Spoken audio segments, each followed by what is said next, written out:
At Skyro, our mission is to empower and provide happiness to all Filipinos every day by providing simple, fair, and user-friendly financial tools.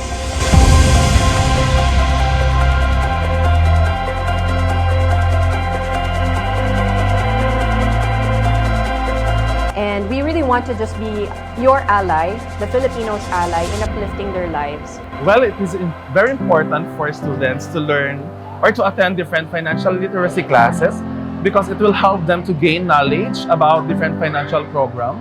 So by giving them awareness for financial management and also entrepreneurship as part of their subject and giving them recognition on how are they going to spend the money for their entire life.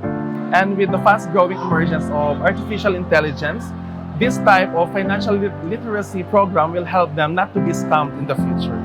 Well, I guess it's very important to hold such kind of seminars or trainings for our students to be more knowledgeable on how to handle their finances, how to spend their money, and how to save para naman in the future they could make use of that and save for their own future. So we are talking about the art of managing money. Yeah, that's how we define finance.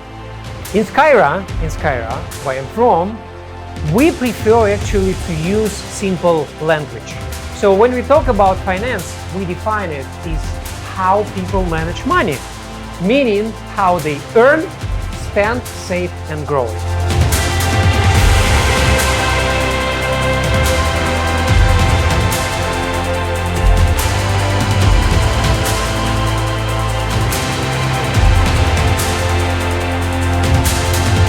Take me through to you and enjoy finance. It should be light and easy, and Skyro is here to help you with that.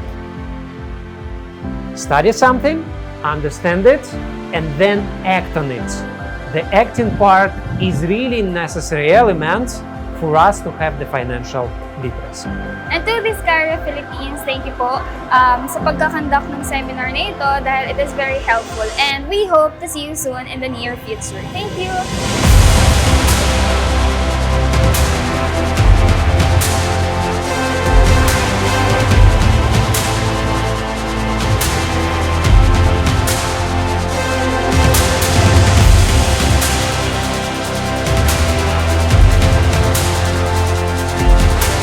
Parañaque National High School is the perfect first school for us because it has the biggest high school population in the country, and we specifically targeted the ABM track students or the accountancy, business, and management track students.